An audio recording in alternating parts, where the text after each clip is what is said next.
नमस्कार दोस्तों, मैं जनरल नलिन तलवार, नेशनल स्पोक्सपर्सन साबका सैनिक संघर्ष कमेटी। आज फिर आप लोगों के सामने हूं। कारण यही है कि एक इम्पोर्टेंट खबर और आ गई है और इसके बारे में जानकारी आप लोगों को देना और धरने का आगे क्या होगा, कैसे होगा, उसके बारे में जानकारी देना, इसलिए मैं आज आप लोगों के समक्ष हाजिर हुआ हूं।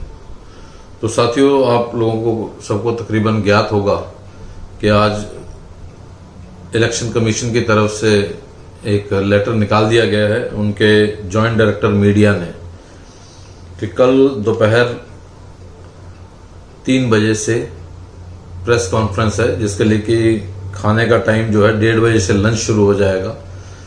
और लंच तभी दिया जाता है क्योंकि अभी आगे बहुत लंबी चलेगी वो प्रेस वार्ता, और उसके अंदर पूरा इलेक्शन के कितने फेजेस होंगे, किस प्रकार से किए जाएंगे, फोर्सेस कैसे मूव होंगी, कहां से कहां जाएंगी, जो भी छोटी से छोटी डिटेल है इलेक्शंस के लिए, उसके बारे में पूरे देश को बहुत ही विस्तार से बताया जाएगा। और जैसे ही कोड ऑफ कंडक्ट शुरू हो जाएगा तो हम लोगों को भी हटना पड़ेगा। इसके कारण 2 हैं, एक नहीं। एक तो है कि कोड ऑफ कंडक्ट लग जाएगा तो सारी की सारी जो कानून व्यवस्था और हर चीज है देश के अंदर, वो इलेक्शन कमीशन के अंडर आ जाएगी। बाकी सरकार जो चल रही है वो कोई बड़े डिसीजंस, जैसे अभी पीछे चल रहा था कि जहां देखो वहीं पत्थर लगा के एम्स बना दो, कहीं पत्थर लगा के कुछ बना दो। जो 5 साल पहले पत्थर लगाए थे वहां पर दूसरी ईंट नहीं लगी है, उसके बाद वहीं के वहीं है। और ये हर 5 साल बाद होता है। ये कोई ऐसा नहीं कि ये सरकार कर रही है, हर सरकार का यही ड्रामा होता है और पहले से चला आ रहा है। ये मतलब नया बिल्कुल भी नहीं है, पहले से चला आ रहा है। चाहे वो किसी भी पार्टी की सरकार रही हो, मैं किसी पार्टी का नाम नहीं ले रहा यहाँ पे, मैंने यहाँ भी इस सरकार का नाम लिया है।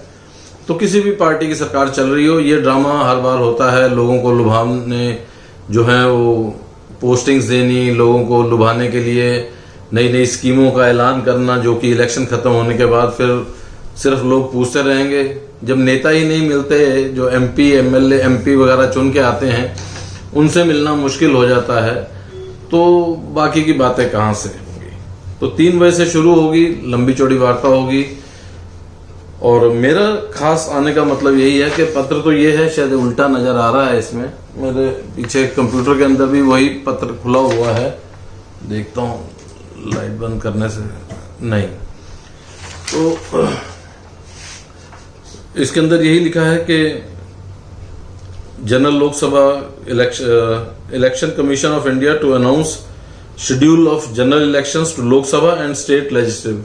मतलब जो भी राज्यों के इलेक्शन होने हैं और जो देश के लिए संसद के चुनाव होने हैं, उनकी घोषणा के लिए कल 3 बजे से पहले लंच 1:30 बजे से, और उसके बाद इलेक्शन की डिटेल्स बताई जाएंगी। तो भाइयों, अब बात आती है हमारे धरने की। धरने की जहां बात आती है साथियों, तो ये चीज हम आपको पहले ही बता चुके हैं कि हमारा धरना खत्म नहीं होगा, ये चल रहा है, चलता रहेगा।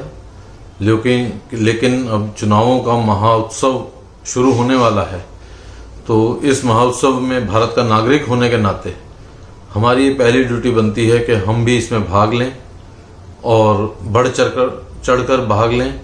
और अपने जो हमने अनाउंस किया हुआ है कि हमारे साथी जो हैं वो इलेक्शन लड़ेंगे हमारे साबका से, सिर्फ 2 स्थानों पर।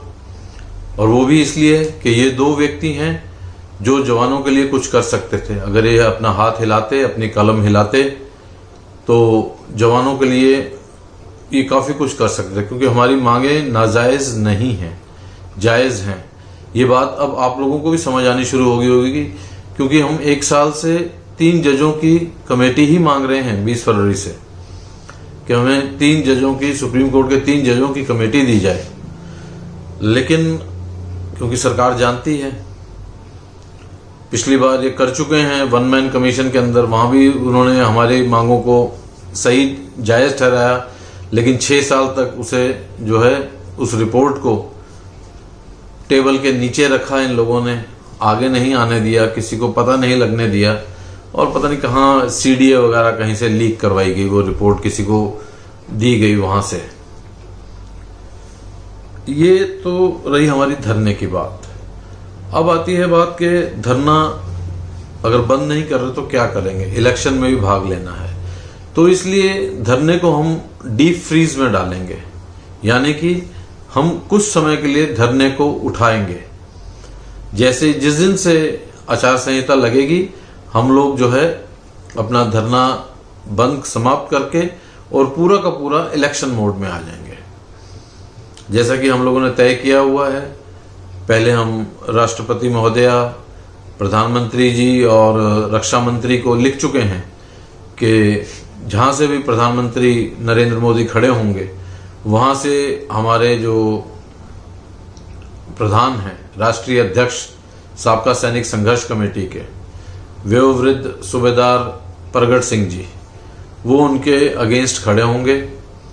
और दूसरे आते हैं हमारे रक्षा मंत्री जी, तो जहां से वो खड़े होंगे वहां से हमारे जनरल सेक्रेटरी वार इंजरी हैं, वार डिसेबल्ड हैं, और नायक हरपाल सिंह जी वो खड़े होंगे, और हम लोग पूरा का पूरा उसी मोड में उतर जाएंगे। और इन सब बातों के साथ एक बात और आती है कि हमें ऐसा इतना क्यों करना पड़ा, ये सब कुछ क्यों हुआ, क्या सरकार, क्योंकि मेन चीज आती है कि सरकार के ऊपर दबाव नहीं होता।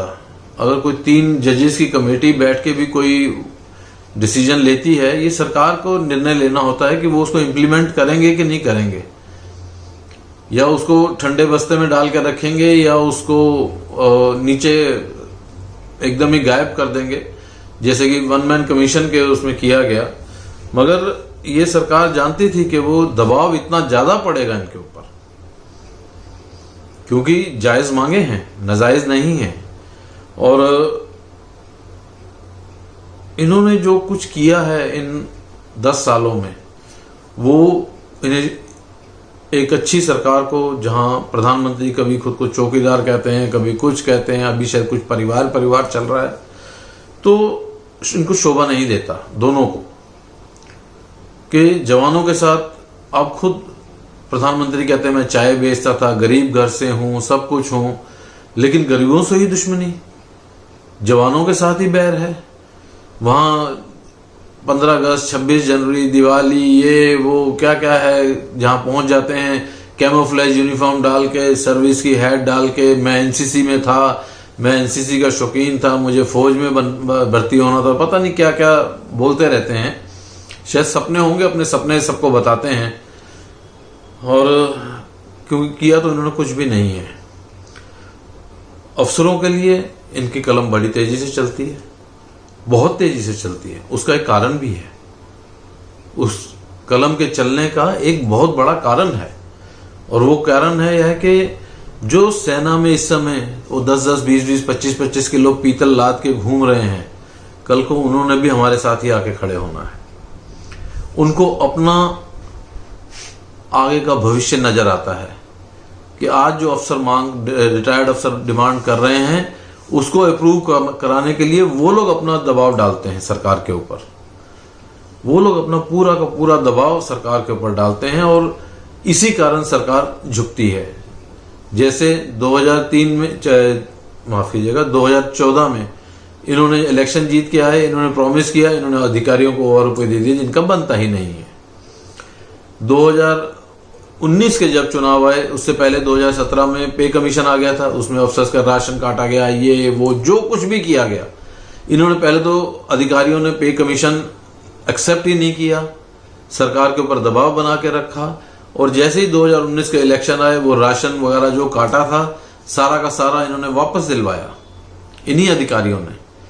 ये जो पीतल परेड करते हैं, इन्होंने ही वो सब कुछ उनको दिलवाया। ये जवानों के लिए आज तक अगर इन्होंने काम किया होता, किसी ने भी, जो आज रिटायर्ड भी बैठे हुए हैं, जिनके पीछे हमारे कई जवान घूमते रहते हैं, अगर इन्होंने भी कुछ दबाव उस समय बनाया होता जब सरकार में थे जवानों के लिए, इन्होंने सिर्फ उनको जो है अपना सहायक बना के रख के, और प्लाटून की प्लाटून अपने घर के अंदर कोई दूध लाने वाला और कोई झाड़ू लगाने वाला, कोई गुड़ाई करने वाला, कोई बर्तन मांजने वाला, जवानों के वो हाल करके रखे, ये जवानों का भला कहां से करते।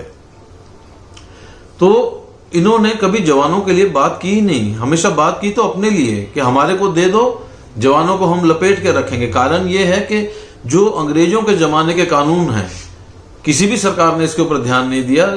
जब देश आजाद हुआ तो जो अंग्रेजों के कानून थे वो पहला पन्ना फाड़ के फॉरवर्ड जो लिखा होता है, इंडेक्स फॉरवर्ड वगैरह, वो 4-5 पन्ने हटा के अपने नाम के 5 पन्ने ऊपर चिपकाए, पीछे जो है अपना चिपकाया पन्ना लास्ट में, और सेना का कानून तैयार हो गया। तीनों सेनाओं के लिए जो था कानून तैयार हो गया।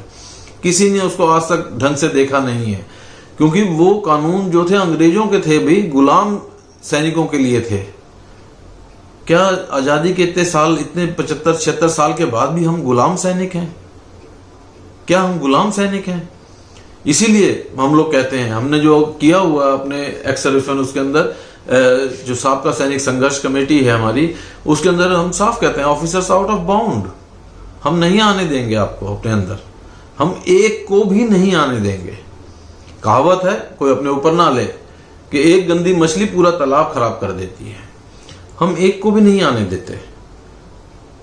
इसी के चलते हमारी बदनामी हुई इस धरने के शुरुआत में, जबकि एक लेफ्टिनेंट कर्नल है शायद TS, रोहतक वगैरह कहीं से जो नेता वगैरह हैं, उनके साला हैं कि जीजा हैं, मुझे नहीं पता, जीजा हैं शायद। तो वो आए जंतर मंतर पे, तो आके हमारा माइक लेना चाहते थे। मैं उस समय तक पहुंचा नहीं था। बहुत इंटरेस्टिंग बात है साहब, आप जानिएगा। अभी उनको वहां से हटा दिया, जो लोग वहां पे मौजूद थे, इतने में मैं पहुंच गया। तो मेरे को भी आके दबाव मेरे ऊपर बनाया गया, जो उसको मैं कहा नहीं भाई, साबका का तो पहला है वो, आउट ऑफ बाउंड्स। आप नहीं बोल सकते हमारे मंच पे, हमारा माइक आपके लिए नहीं है। हमारी दरी पे आप नहीं बैठ सकते, हमारे स्टूल पे आप नहीं बैठ सकते। सॉरी, हम आपसे चंदा भी नहीं ले सकते क्या, हम लेंगे ही नहीं। तो मैंने कहा ऐसा है, अगर आप इनको कुछ इंटरव्यू वगैरह देना हो किसी पत्रकार को, तो जहां तक हम बैठे हुए हैं इसको छोड़ के, उसके बाद सड़क है, सड़क के उस तरफ खड़े हो जाएं, वहां जाके जो भाषण देना चाहें दे लें। तो यहां पर हमारे जो पहले गद्दार उस समय निकले, बाद में हमारे वो अपनी गलती मान के हमारे साथ साथ भी हो लिए। वो एक तो झज्जर से था, ऑनररी कैप्टन AMC का है, दूसरा भी AMC का ऑनररी कैप्टन, जो कि एक वो कोट पैंट टाई वाला जो है, कोई सैनिक वेलफेयर न्यूज नाम की चलाता है। ये दोनों हमारा साबका का जो बैच है उसको अपनी छाती में लगाकर,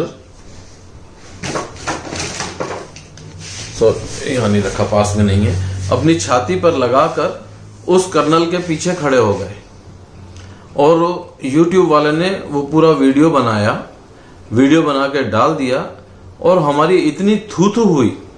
अरे भाई, आप हो चमचे यार, आप नीचे लगे हुए हो उनको, कोई बात नहीं, हमें कोई फर्क नहीं पड़ता, आप जैसे हो वैसे रहो यार, लेकिन हमें क्यों बदनाम कर रहे हो? वहां पे हमारा बैच लगा के आप पहुंच गए और वहां पीछे खड़े हुए ऐसे तन के, जैसे पता नहीं वो 4 फुट 4 इंच का है कर्नल, ये दोनों 5, 9, 5, 10 वाले हैं, ये दोनों उसके पीछे खड़े हुए हैं जैसे उसके कमांडो गार्ड हों।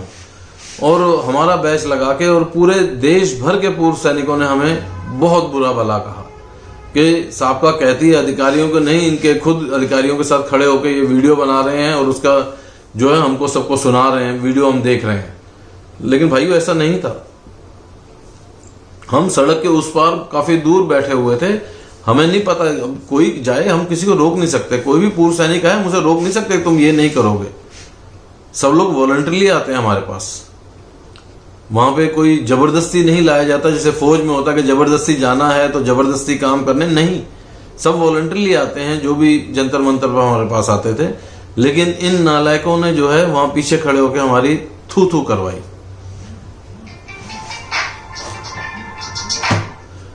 और इस सब का हमें झटका लगा। उसके बाद हमने फिर थोड़ा कड़क भी हुए, लोगों को परेशानियों से बचने के लिए हमने काफ़ी कदम भी उठाए। उसके बाद ऐसी कोई हरकत हुई नहीं। तो मैं बात कर रहा था कि इन अधिकारियों ने हमारे लिए कुछ भी नहीं किया कभी भी। इन्होंने हमारे पे कमीशन के बाद पे कमीशन के अंदर जो है हमारा स्टैंडर्ड जो है डाउन किया जवानों का। अगर मैं गलत नहीं तो एक जमाना ऐसा था कि एक नायक की बेसिक पे और एक टीजीटी टीचर की बेसिक पे बराबर होती थी। उनकी बेसिक पे जो है, अब मैं जेडब्ल्यू रिटायर्ड हूं नायब सूबेदार के बराबर, तो अब उनकी बेसिक पे जो है हमारे बराबर है टीचर की, और हमारा नायक वहीं का वहीं है। और एमएसपी मिलने के बाद जो है और एक ग्रेड डाउन कर दिया गया। आप ये मत समझिए कि आपको एमएसपी दूसरों से एक्स्ट्रा मिलती है, नहीं।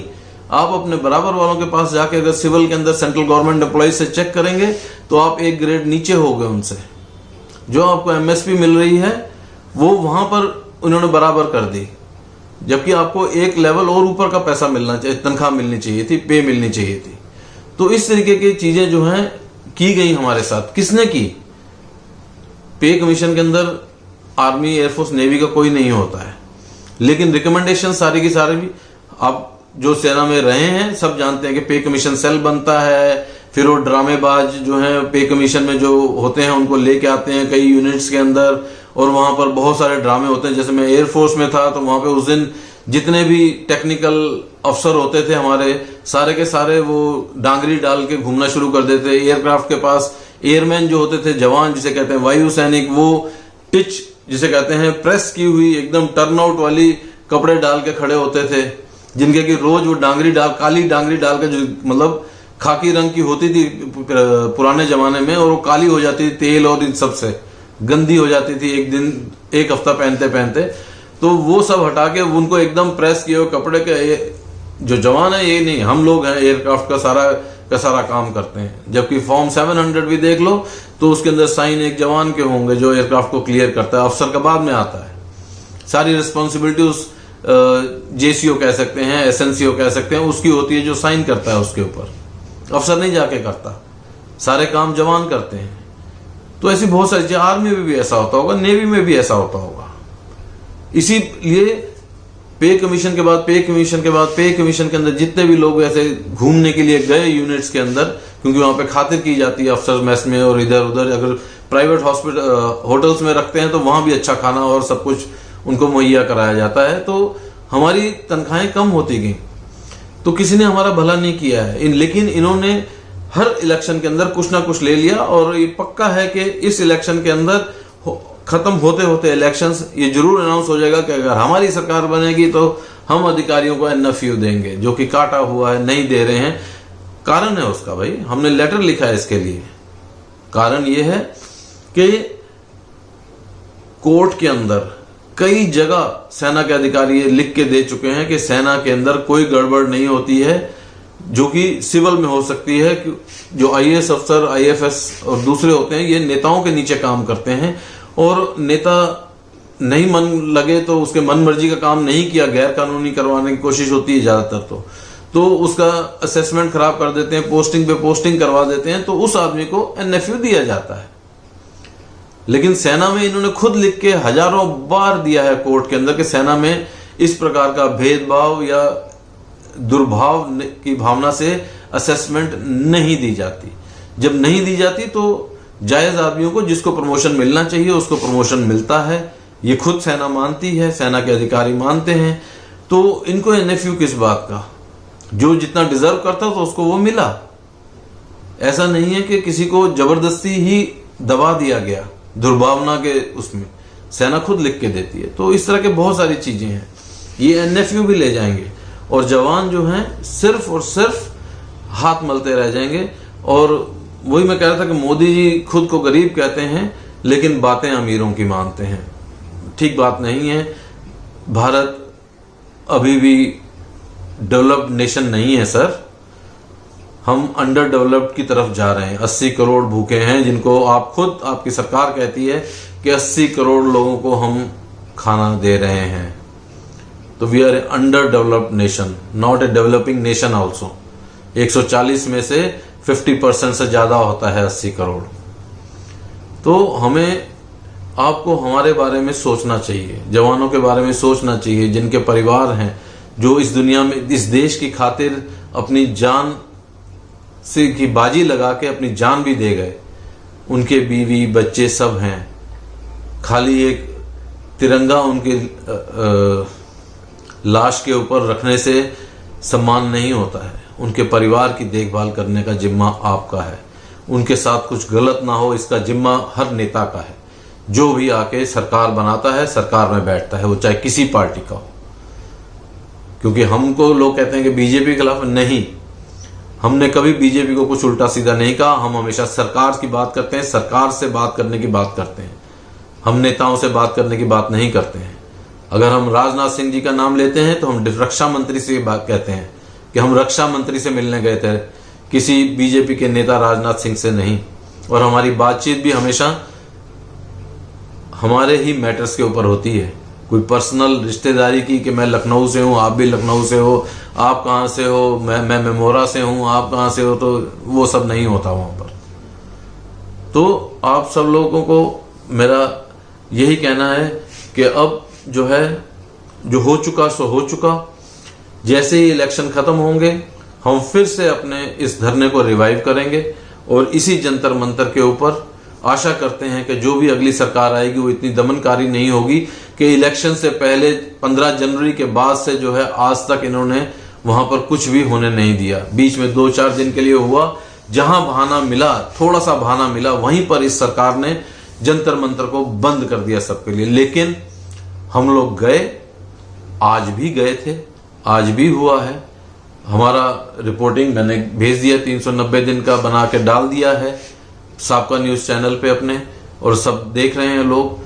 तो ये सब चीजें होती, हमने की हैं, हम कर रहे हैं, करते रहेंगे। 3 मार्च को भी हमने कहा, जो कहा वो किया, करके दिखाया, आगे भी करेंगे, इलेक्शन के बाद फिर करेंगे। लेकिन इलेक्शन के पीरियड में मैं हाथ जोड़ के आप सबसे विनती करता हूं। सबसे पहली तो ये कि पूर्व सैनिक जहां भी खड़े हों उनकी सपोर्ट जरूर करें, और जहां भी वोट देनी हो तो पार्टी ना देखें, प्लीज पार्टी ना देखें, आप बंदा देखें जो काम कर सकता है। दूसरों को बोलिए कि अगर आपको अपना भला चाहिए तो अपने इलाके के जिस बंदे को आप चुन के भेजते हो, चाहे वो विधानसभा में हो या लोकसभा में हो, उस आदमी को भेजिए जो आपकी बात रख सके। वहां बैठ के सोने के लिए या नहीं, ऐसे आदमियों को मत भेजिए जो पता लगा कभी रेप कर रहे हैं, कभी कुछ कर रहे हैं, वो इन्हीं कामों में, मतलब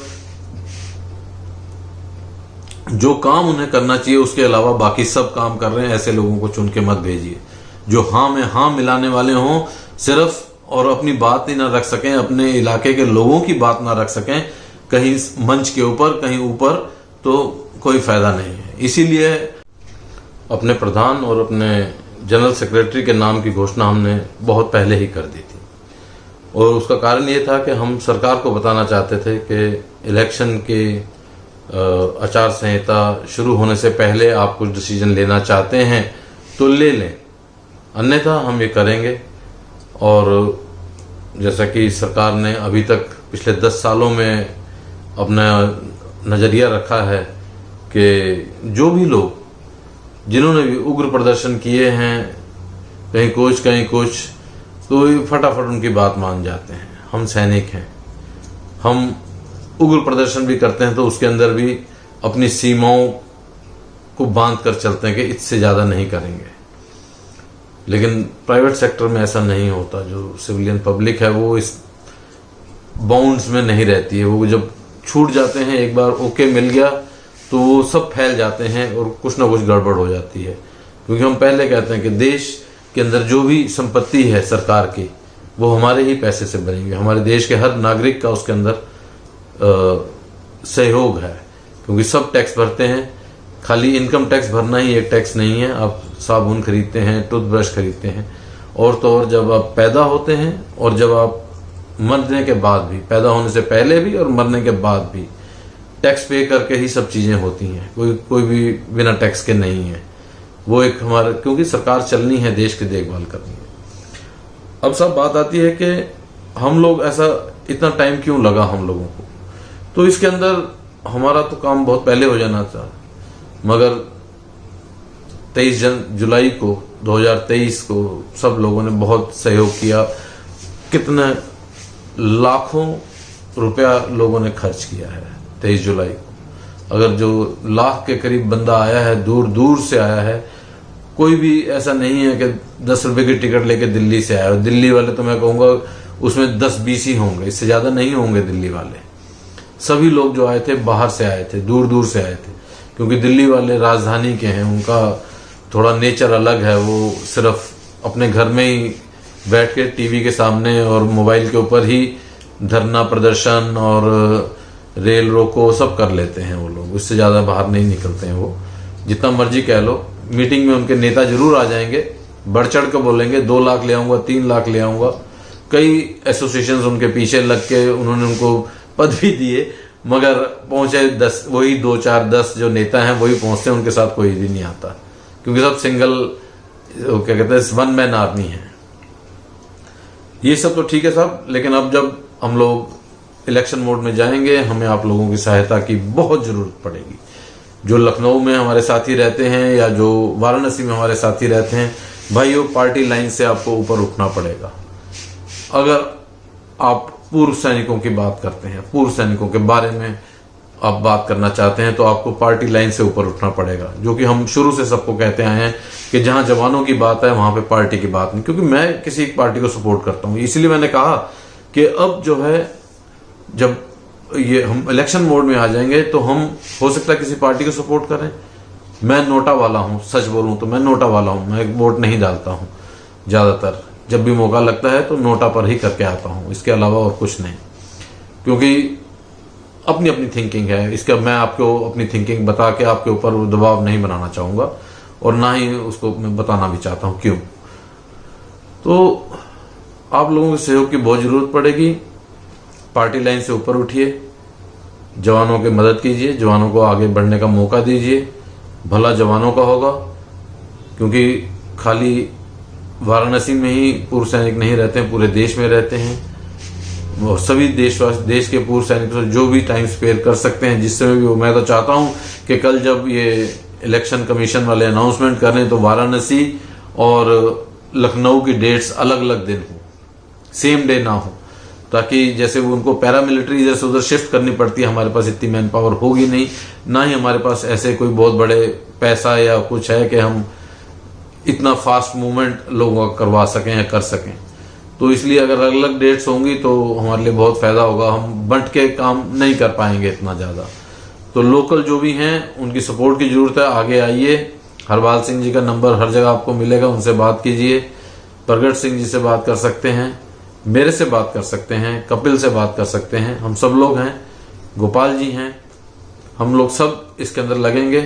क्योंकि फौजी जो है सिर्फ फर्स्ट पोजीशन के लिए दौड़ता है, वो होता है फर्स्ट सेकंड थर्ड, वो सिर्फ सीढ़ी है सेकंड और थर्ड। तो थर्ड सेकंड चढ़ना फर्स्ट के ऊपर ही है। जब एक बार कफन बांध लिया तो बांध लिया, और जीत के ही आना है, लड़ाई जीत की होगी।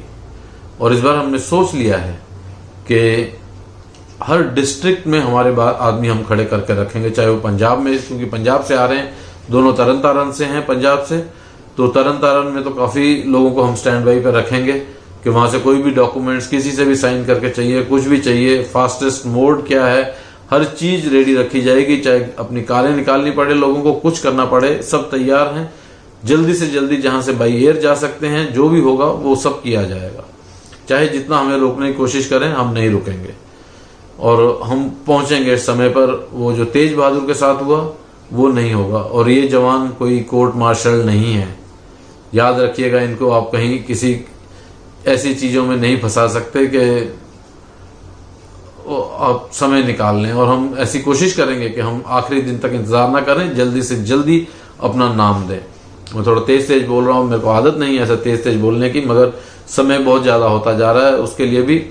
तो आप लोगों से बहुत कुछ रहेगा भाइयों। ये हमारा धरना जो है बहुत जल्दी हमारा खत्म हो जाना चाहिए था, मगर वही है ना कि जब कह के तो आए कि हम जवानों के लिए लड़ने के लिए आ रहे हैं, जब देखा कि पूरे जवानों का ताज सर पे आ गया तो पॉलिटिक्स दिमाग में घुस गई, जवान पीछे रह गए। जिन्होंने ताज सिर पे बैठाया जवानों ने, राठौड़ उसी को भूल गया और पॉलिटिक्स की तरफ बढ़ चला। और अब तो उसने खुद बोल भी दिया कि मेरे जो हैं 3-4 मीटिंग उसकी हुई हैं सरकार के साथ बैकडोर से, जिसका कि मैं जनरल सेक्रेटरी हूँ फेडरेशन का, मुझे तक नहीं पता वो किससे जाके क्या बात करके आया क्या नहीं। हाँ, इतना जरूर उसने मुझे कहा वो राजस्थान में भवानी सिंह कोई है, उसकी गोद में बैठता था, उसकी गोद में बैठा रहता था, वहां उछलता था उसके ऊपर। अरे भाई, जवान जवान हैं, उनकी गोद में बैठो, तुम्हें ज्यादा मजे आएंगे अधिकारियों की गोद में बैठने की बजाय। तो बाकी के भी उनके साथ में थे, मैं जरूर नाम लूंगा उन लोगों के, तो आपको पता लगेगा। अर्जुन सिंह सूबेदार हैं, रिटायर्ड आर्मी से। उसके बाद नंबर 2 जो हमारे ट्रेजरर था वो है वारंट ऑफिसर पीके सैनी, एयरफोर्स का। उसके बाद एक और हमारा फाउंडर मेंबर है राजदीप, सीपीओ राजदीप, सीपीओ राजदीप। वो जो है श्रीमान, वो हैं नेवी से रिटायर्ड और क्लास 1 गेस्टेड अफसर है।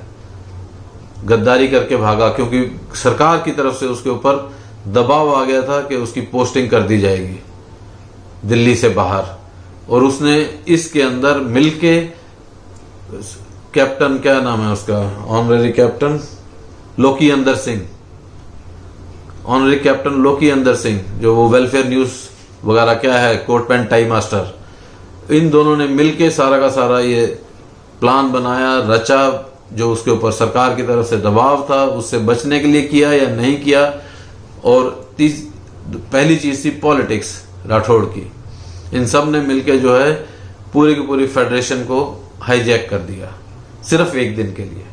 वो थी 23 जुलाई 2023। नहीं तो उसी दिन धरना खत्म हो जाना था। प्रधानमंत्री महोदय खुद आपसे आके मिलते, हमसे नहीं, आपसे आके मिलते, आपसे बात करते, हर जगह जाके जो है OROP का पाठ नहीं पढ़ाते जनता को, सिविल पब्लिक को जाके पाठ पढ़ा रहे हैं। हर गली कूचे में जाके बोल रहे हैं यहाँ पे 500 करोड़ दिए हैं, यहाँ 1600 करोड़ दिए हैं, यहाँ 5000 करोड़ दिए हैं, राजस्थान में इतने दिए हैं, पोखरण में इतने करोड़ का बम फोड़ दिया। वो हर जगह जाके कर रहे हैं, उनको इसकी जरूरत नहीं पड़ती। वो आपसे आके मिलते और हर चीज पूरी हो जाती। उन्हें किस लिए जाके बता रहे हैं सिविल में, जम्मू के अंदर जाके सिविल की पब्लिक को क्यों बता रहे हैं OROP में क्या दिया? इसका मतलब उन्हें बरगलाया जा रहा है, उन्हें सच से दूर रखा जा रहा है। उन्हें अपनी बात बताना चाहते हैं कि मैंने इतने 1000 करोड़ दिए। इनसे कहो कि सफेद व्हाइट पेपर लेके आए ना, हमें बताएं उसके अंदर के अधिकारियों को कितने % गया और जवानों को कितने % गया, जबकि 3% अधिकारी हैं और 97% जवान हैं। अब बताइए पैसा किसके पास, किसको दिया आपने? अगर आपने अधिकारी को दिया तो आपका डिसीजन वो गलत था, जो कि आपने कोश्यारी कमेटी और जितनी भी कमेटियां थी सबको आपने धता दिखाई और सबको साइड करके और आपने दे दिया हजारों करोड़। अब लाखों में बोलेंगे, इलेक्शन आते आते अब आप बोलेंगे 1 लाख करोड़ दे दिया। तो इन लाख करोड़ में से आपने कम से कम जो 70,000 करोड़ जो है अधिकारियों को दिया है, और उसी के कारण ये सारा का सारा मसला फंसा हुआ है। अब आप उनको NFU भी देंगे, उनके लिए ही काफी कलम चलती है। छोड़िए भाइयों, इसके ऊपर ज्यादा डिस्कस करना ठीक नहीं है, इमोशनल हो गया था, आई एम सॉरी। तो भाई लोगों, आप लोगों को जवानों के लिए अगर आप लड़ना चाहते हैं, जवानों का साथ देना चाहते हैं, जवानों की मांगों को मनवाना चाहते हैं, अपने उन जवानों को जरूर याद करना जो अब इस दुनिया में नहीं है, जिन्होंने इस देश की खातिर अपनी जान दी है। उनके लिए आगे आइए, आगे बढ़िए और जवानों की मदद के लिए कंधे से कंधा मिलाकर आगे चलें। और हमारी जीत होगी, ये सरकार हो या अगली सरकार हो। लंबा होता है। जो आज़ादी की पहली लड़ाई थी 1857 गिनी जाती है, 1947 में मिली है। आप खुद समझदार हैं, हो सकता है हमारी जंग लंबी हो, लेकिन हमारी आने वाली पीढ़ियों के लिए एक मंच तो तैयार हो जाएगा जिसे कि इन नालायकों ने, गद्दारों ने, एक भूदेव वैष्णव भी हैं, एक एयरफोर्स का है, एक एयरफोर्स का अशोक यादव है रेवाड़ी से, वो भी एयरफोर्स का है, सार्जेंट रिटायर्ड। क्या बताऊं, शर्म आती है। मैं खुद एयरफोर्स का JW हूं और मुझे इनके नाम लेते हुए शर्म आ रही है और घिन आ रही है अपने आप से कि ये लोग मेरी सर्विस के हैं। इन्होंने जवानों की पीठ में छुरे भूके हैं। खंजर घोंपे हैं इन लोगों ने। फिर इमोशनल हो रहे। जय हिंद भाइयों, सभी साथियों को, माताओं बहनों को नमस्कार, बाकी सबको जय हिंद।